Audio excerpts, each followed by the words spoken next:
Welcome to the episode on my channel.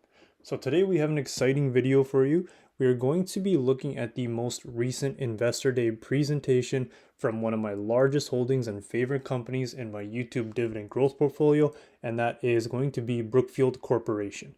So as you can see here, Brookfield makes up about 8% of my total YouTube dividend growth portfolio here. And then when you actually compound both Brookfield Corporation at 8% and BAM, Brookfield Asset Management, the aggregate total equals to about 11.6 to 11.7% of my total dividend growth portfolio here on YouTube, making it actually my largest position in aggregate. So without further ado, let's go and dive right into the Investor Day presentation. Now what I've done is I've gone through and pulled out the relevant slides that I would like to share with you here on YouTube and go over. So if you know me, you know I like my financials, so we're going to go cut right into the overview and financial outlook. All right, so in summary, their capital base they state has grown to 140 billion with 120 billion of equity. They are now generating $5 billion of cash flow per year. They believe they are positioned to grow their earnings at rates of 20% plus annually over the next 5 years. That sounds amazing to me. Now their goal is to still generate 15% plus total shareholder returns over the long term. So this total return here encompassing both the capital appreciation and dividend growth as well. All right, so their private businesses, they believe will continue to be significant contributors to their growth. Their goal is to be the premier global wealth manager of choice, and their current trading price, they believe, offers a large margin of safety for an investor. So this point right here, we will be looking at a little bit later in the presentation, but they believe that their price right now is deeply discounted to their intrinsically calculated net asset value per share or their price per share based on their intrinsic calculations. Again, we'll be looking at that in detail. I have a couple slides on that later in the presentation. Right, so a review of the past. So they've delivered strong growth over the past year. So again, this is 2022 for the full year of 2022. This is for the full year of 2023. We can see that their asset management business is chugging along nice and steadily, growing from 2.4 billion here up to almost 2.5. Insurance solutions, a large jump. You know, their insurance solutions, it's one of the most exciting businesses in my opinion. I don't know what you think. Insurance, how can that be exciting?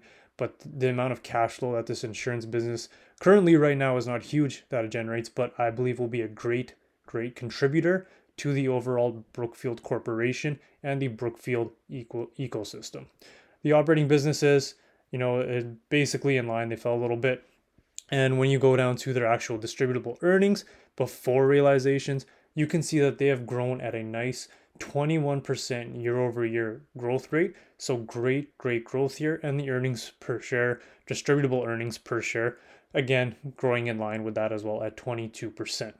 Now, if we scroll down, we can then see their distributable earnings that they carried from this previous slide. And then you can also see that the distributable earnings here, this right here, again, I don't like to look at these numbers because this counts realizations and gains from principal investments. But if you like to look at those again, you can see they have compounded very nicely at 13% and 15% respectively. But again, that is for you to look at on your own time. All right, so over the last 12 months, they've returned 15 billion of capital to their shareholders. Now, how did they return that 15 billion? They had regular dividends, they had a special dividend, and opportunistic share repurchases. So what I really like here, again, the dividends are great. I'm a dividend growth investor, but I really like this phrase, opportunistic share repurchases. So when a company buys back shares and it cancels them, it makes you as a shareholder a larger percentage owner of that business or company.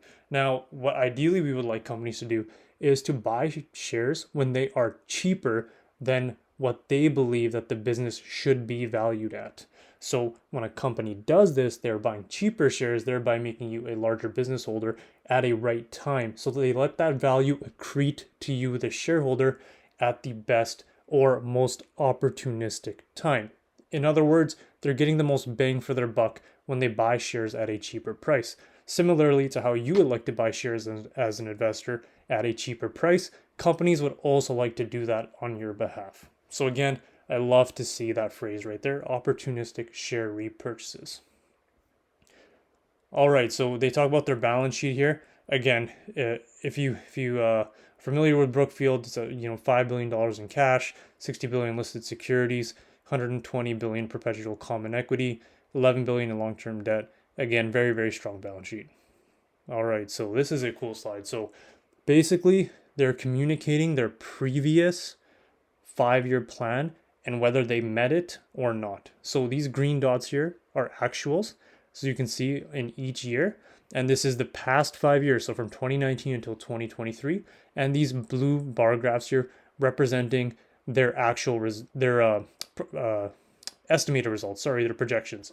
So they actually compounded at 15% compound annual growth rate, just like they predicted, and these actuals were basically in line or exceeded what they originally projected. So you can see here the 17.8 billion, the 5-year cumulative projection, they actually came in at 18.3 billion. So they compounded at that nice 15% CAGR or compound annual growth rate like they wanted, and their projections were right in line with their actuals. So again, just recommunicating or reinforcing that Brookfield is able to deliver on what they say. So very happy with those results. I like this slide a lot.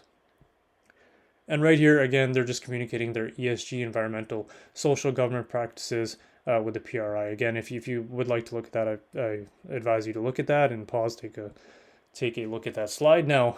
So this is a really cool slide. So basically, they're communicating that plan value, $120 billion or $74 per share.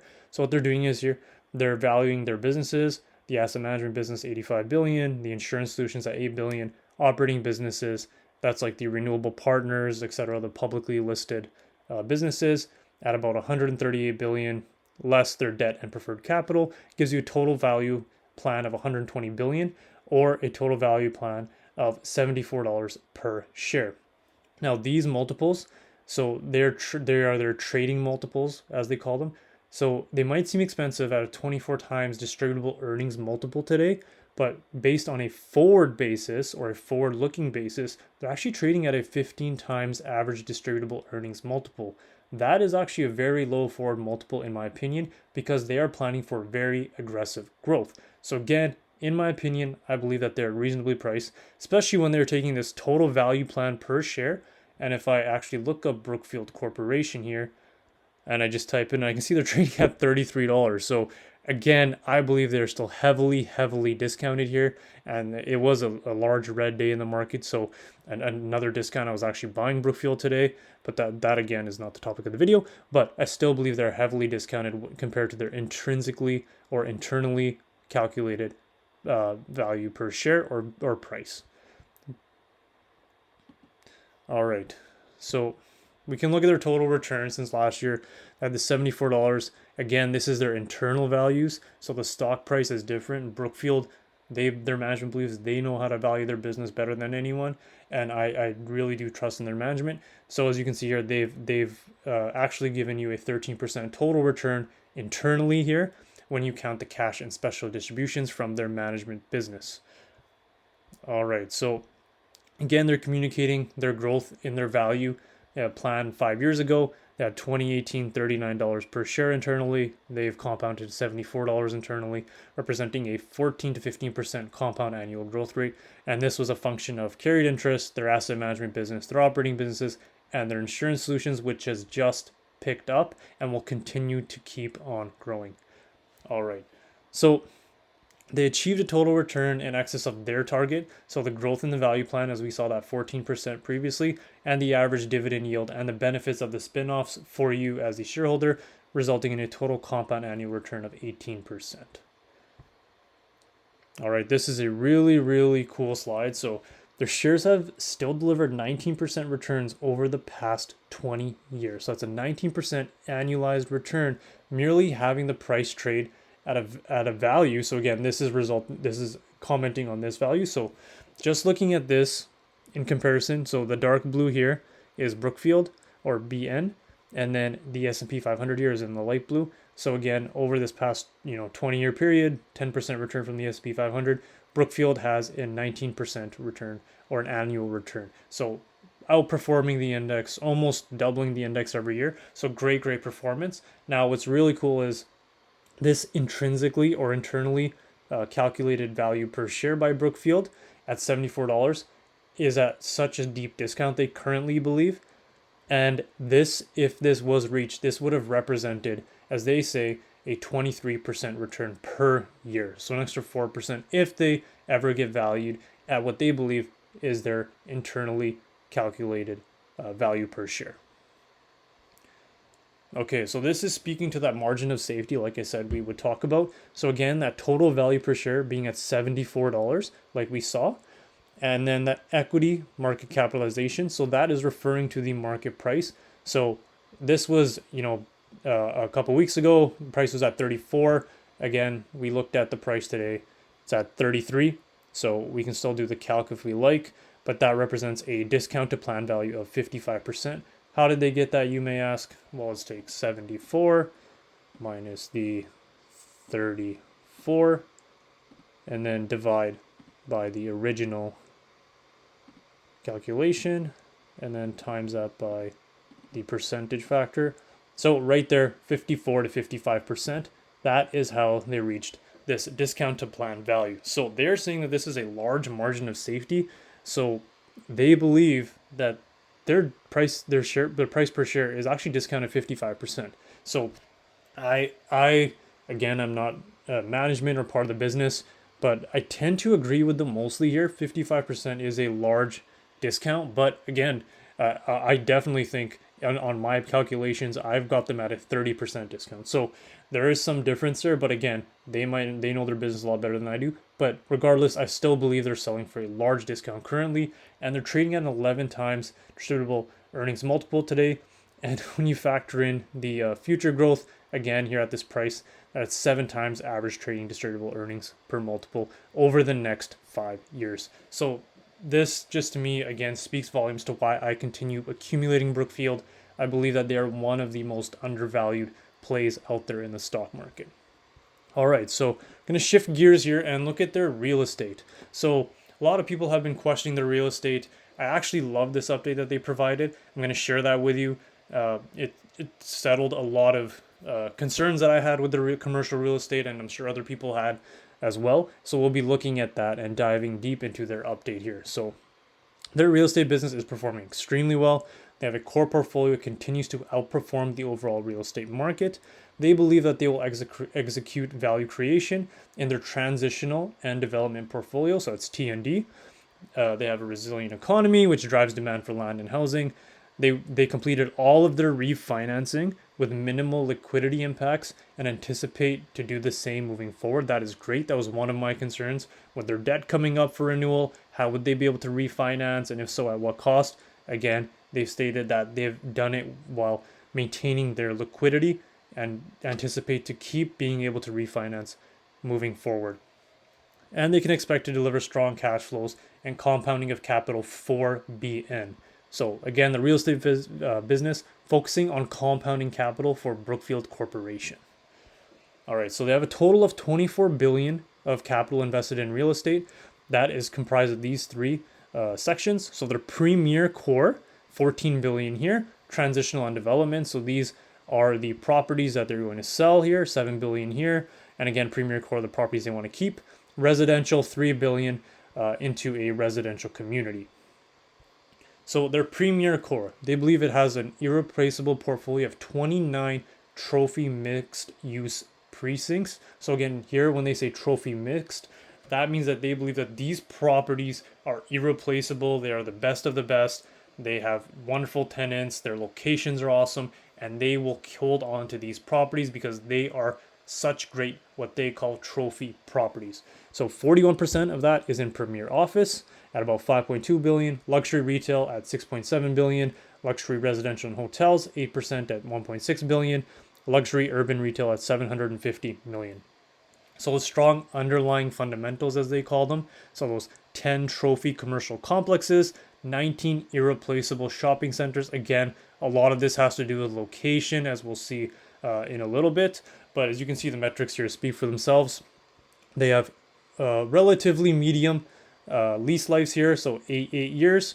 For the leases, on average, 96% occupancy, and they're seeing 6% net operating income growth. So again, very, very great numbers here, in my opinion. All right, we're going to scroll down, and we'll see again here. This one of my concerns was their debt. So their debt, they have it what they call well laddered.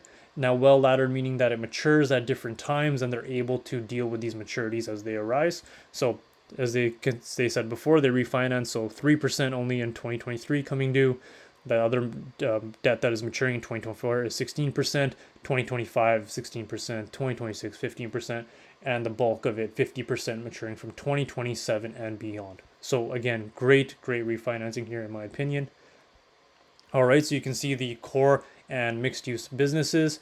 If you'd like to see that, I encourage you to pause, take a screenshot. Again, very high occupancy rates, similar lease lives, consistent net operating income growth. That's both in North America and Europe and the Middle East. All right, so here's a breakdown of their 10 commercial trophy complexes. And as you can see here, the various places. Again, this is just wonderful real estate. So Premier Office, Brookfield Place, 94% occupancy, Manhattan West, all in New York here. The Grace Building, the Madison Avenue. So again, 94 to 100% occupancy. And as you can see here, London, Canary Wharf, Bishopsgate, these are premier buildings. And if you look at the occupancy rates here, even in Toronto and other in Dubai and Berlin, like these are those trophy commercial complexes that they want to keep because they will consistently produce cash flow for Brookfield.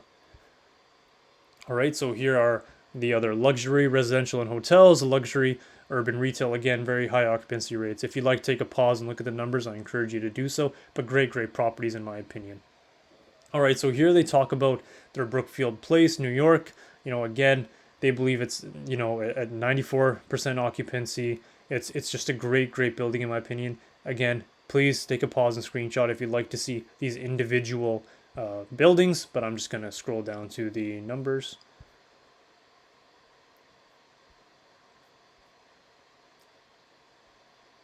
All right, so when you look at this slide right here, I really like this again. This seems like a very simple slide, but it communicates a lot in terms of their future or forward-looking business strategy concerning real estate. So my concerns with real estate was commercial real estate. Not a lot of people are going to be going back to the office. They don't need office space anymore. A lot of leases are coming up for renewal. What will Brookfield's real estate asset base or their future cash flows look like? How will they be impacted or impaired? Will they be able to hold on to these? Are they even worth holding on to this real estate portfolio? It's so big. So they actually addressed it with this simplistic slide here. It looks simplistic, but it has a lot of information actually. So today, when you go fast forward to 2028, so currently they have 14 billion here in the core portfolio. T&D, transitional and development, 7 billion, residential 3 billion, for the total that we saw before at 24 billion. Now again, they're focusing on growing certain aspects of these and then selling off the rest that they believe do not fit well for their future growth strategy. So you can see here they're selling all of their transitional and development. The residential, they're selling most of it, and then they're reinvesting some into the core. So the future of Brookfield real estate, core, they're going to keep basically intact. Transitional and development, so they've reduced that a lot. They've sold it. They've presumably made a decent profit, and residential as well. So again, if you can see, there's $15 billion total value at the end of 2028 of the real estate. So compare that to the 24 billion before. So a large reduction here because they are focusing less on the real estate aspect of their business. They don't want to be as reliant on real estate. They just want to keep those wonderful, what they call core trophy commercial properties or residential real estate properties. They just want to keep those properties because they consider them the crown jewels of real estate.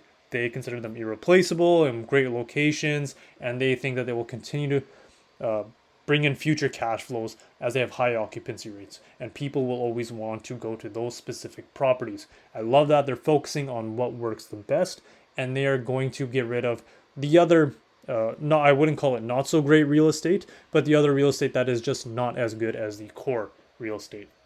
So I'm really happy about this shift in the real estate strategy. All right, so in conclusion here, They have strong fundamentals and tenant demand, which we saw evidenced by the high occupancy rates. Again, these short-term interest rate fluctuations, which have been higher, they'll impact the cash flows for now, but not the long-term values of that real estate portfolio. As we saw, they have a well-laddered debt maturity. They can weather market volatility. Again, they don't have a lot of debt maturing within the foreseeable future. They believe that real estate will continue to generate compelling returns for Brookfield.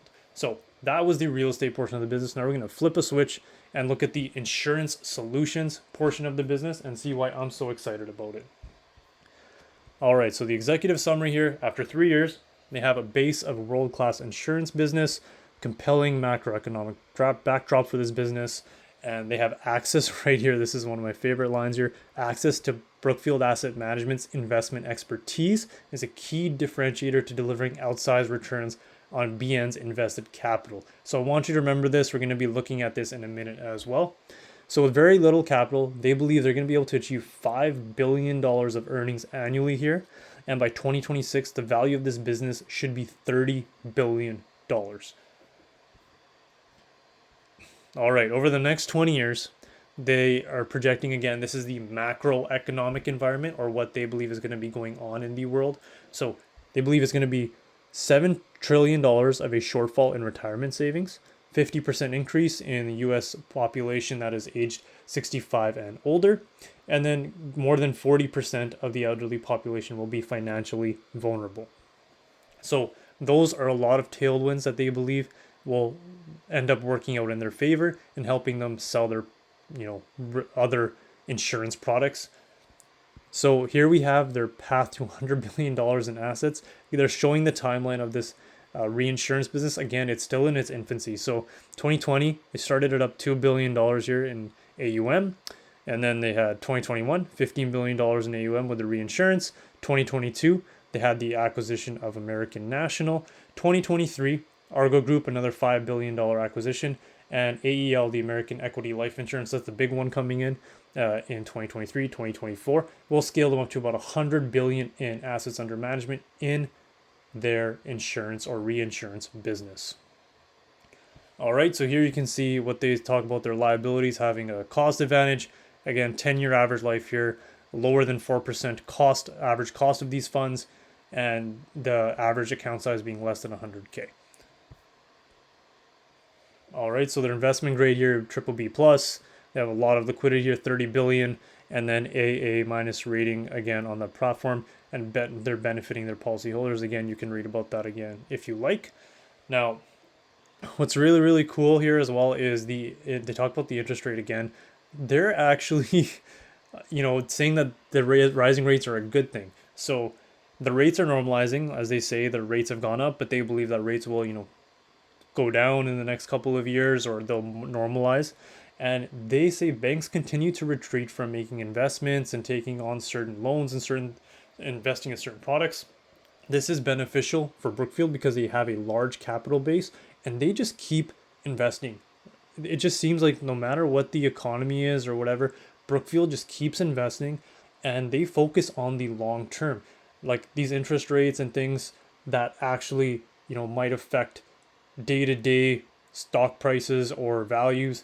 Brookfield doesn't really care about that. They focus on their own internal business value, and it's done wonders for them over the years. All right, so they're stating that their investment franchise will perfectly align with their insurance, and that can benefit through their infrastructure, real estate, and credit. Again, that generates over $50 billion of proprietary credit deal flow annually. Okay, and here's their credit franchise. So if you're interested in learning about that, I encourage you to pause, and you can take a screenshot of this as well. But again, it's a pretty rudimentary slide, but feel free to pause and have a look for it. So looking forward, now this is what I wanted to focus on here at the end as well to summarize. So their global champions provide stable and growing cash flows for the business. Again, Brookfield focusing on these distributable earnings or cash flows. I love to hear that as an investor. They are focused on growing cash flows or cash flow per share over time. So the growth in distributable earnings over the next 5 years is going to be driven by asset management. Again, this is the crown jewel, in my opinion, of Brookfield. Insurance solutions and cash reinvestment at BN or Brookfield Corp. So the asset management business, if you're unfamiliar with it, I've gone over I think I went over a video on the BAM or Brookfield Asset Management business a while back on my channel, but the asset management business has very sticky revenues, almost annuity-like revenues, where they invest in institutional money, private investor money, etc., in long-term assets or long-term investments, such as like 15 or 20 years, and they continue to earn fees on this asset management fee through asset management fees from those clients. So again, very, very sticky revenue. Insurance solutions, like we just saw, it's going to be a powerhouse through acquisitions and reinvesting cash at Brookfield Corp. So again, their planned value here is expected to be 163 per share in 5 years, generating a total return of 17% compound annual growth rate from the value of $74 today. So they think they're going to do this in 5 years, and I tend to agree with them. Again, they've communicated what they've done in the past and what their plan was, and they've been on target each time. So I don't think I'm in any position to doubt them now. But again, do with that what you will. Your entry point today, like they stated before, can lead to even better returns as you acquire shares at a cheaper price versus the compounding value. Again, stating the current discount that they believe Brookfield is at about 55%. So to summarize here, they want to grow their distributable earnings per share by 25% per year, increase the planned value per share by 17% per year, deliver total annual returns per share of 17% per year. All right, so their asset management business should deliver 18% growth without any multiple expansion. So again, without multiple expansion, meaning that they maintain that current multiple or that price to distributable, or the price to distributable earnings. Again, here, as you can see, they're projecting 2023 to 2028. These fee-related earnings jumping from 2.2 billion to 4.8 billion at a 17% rate. Fee-bearing capital going from 440 billion to $1 trillion, increasing at an 18% per year rate. Their margin jumping from 55 to 60 to 60% plus, high margin business. Distributable earnings consequently jumping from 2.2 billion to 5 billion at 18% compound annual growth rate. Now, their insurance business is also scaling rapidly. So the assets here currently 45 billion. Now, when you factor in the other 55 billion of acquisitions, should bring it to about 100 billion by sometime in 2024, and then by 2028 reaching 250 billion. That represents a 41% compound annual growth rate, and again, their distributable operating earnings here jumping dramatically at a 40% rate as well. So their operating businesses, they have a strong track record. Again, these are the real estate businesses, the renewable businesses, etc. So 15% internal rate of return over the past 35 years, resilient and growing cash distributions, compounding in value. Again, I've gone over all of this multiple times on my channel. So over the next 5 years, they believe that their free cash flow should be $45 billion. Again, that's rounded up whenever you see this. So roughly 43 billion. That will be a combination of the operating businesses, the asset management business, the insurance solutions, and carried interest. All right, so what we're going to do is look at how they actually are accounting for this. So the operating businesses, it's pretty cool actually. So the reinvestment of what they believe will be excess cash is going to add 3 billion of cash flows over the next 5 years. So from 2023 to 2028, the asset management business is set to grow. The insurance solutions business is set to grow vastly. And then they're going to reinvest a lot of the cash that they generate from these businesses in order to achieve a 22% compound annual growth rate here. Now, I did skip over this slide, but this is the excess cash flow. So this is the distributable earnings less the dividends. So they're reinvesting this back into the business, and they're stating if there are no investment opportunities, or they're absent of investment opportunities, capital will be available to return to the shareholders through dividends or share repurchases. So again, very, very great to see they're thinking about the shareholders here. Now, carried interest, if you're unfamiliar with it, I suggest you look it up. It's a pretty similar, simple concept. But again, it benefits Brookfield here. They consider it their crown jewel as well. And again, just reiterating that with the carried interest, it could grow at a 25% compound annual growth rate once that carried interest is realized. All right, so growth in distributable earnings for Brookfield Corp is driven by the following businesses. So 42% growth in the asset management business, 35% in the insurance business, 21% of that cash being reinvested, and 2% in the operating businesses, resulting in a 25% compound annual growth rate in distributable earnings for Brookfield Corporation, as we previously saw here above. All right, so bringing it all together. So now they're restating this for us investors here. Again, I think it's really, really great when management is this confident in stating their projections and their results to investors, because it sort of sets that expectation. And when you try to set an expectation, you should be confident in that expectation. Now here I can see that Brookfield, again, they have no reason to not be confident because they have continually delivered on these results in the past. Again, historical results are not indicative of future results, but this is all we have currently to go on. So again, here, just restating that distributable earnings growth before carried realizations and after carried realizations. Again, I like to focus on distributable earnings. Before realization, it just seems a little more realistic in my opinion. But again, compounding at 22% or 25% in distributable earnings is amazing. So they're forecasting their planned value per share should increase to $163 per share by 2028. So again, the market price here, as we saw, $34, or currently as of today was $33. And the planned value currently in their internally intrinsically valued plan per share or value per share was $74, resulting in that 55% margin of safety that they stated. Now in the 2028, they believe in the next 5 years, it will be $163 on their internally calculated value per share.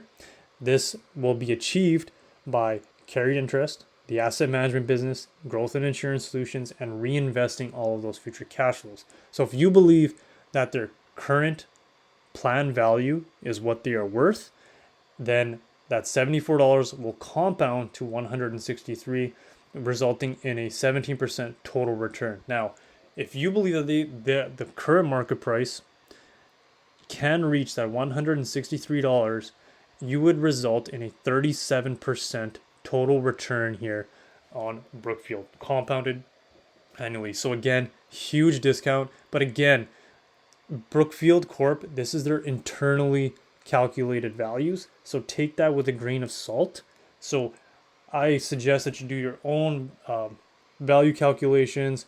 But again, it just speaks volumes to how they believe they are currently undervalued and what they plan to do for growth in the future. So again, could deliver amazing, amazing results, but take that with a grain of salt. Like I said, these are their internally calculated values compared to the market prices. All right, so that was Brookfield Corporation. I just wanted to go over some slides of their Investor Day presentation and quickly summarize here with you if I could. So Brookfield Corporation, like I said, the Brookfield ecosystem is now the largest position in my YouTube dividend growth portfolio that I share with you here on YouTube. I believe Brookfield will continue to deliver outstanding results. I like their focus. They are getting rid of current real estate assets that they do not believe are trophy assets. They are focusing on those one-of-a-kind assets that generate great cash flows and are irreplaceable. Their insurance solutions with these upcoming acquisitions, and then it sounds like they might have more in the pipeline. They're set to grow at a very high rate. I believe that the overall Brookfield ecosystem will benefit from this reinsurance business growing. The insurance float that can then be invested into the Brookfield ecosystem will only provide synergies, in my opinion, and has them positioned for great growth in the future. So that was the presentation on Brookfield, the Investor Day presentation. Like I said, I just took out some highlights. If you had some comments or opinions or questions, please leave them in the comments section below, and I will do my best to get to them. If you like this type of content, I encourage you to hit that thumbs up button and subscribe to the channel. I do all of this for free. My whole goal on this channel is to educate other investors or educate fellow investors for free. I do not sell a course or anything like that. Just sharing little tidbits that I pick up on my investing journey with you all so that it may help you on your investing journey. So with that being said, I will see you in the next video. Thank you for listening. Have a great day. Bye. Please note, I am not a financial advisor by any means. Always do your own due diligence when investing, as I am not liable for any investing decisions or investing losses you make. Thank you again for listening. Have a great day. Bye.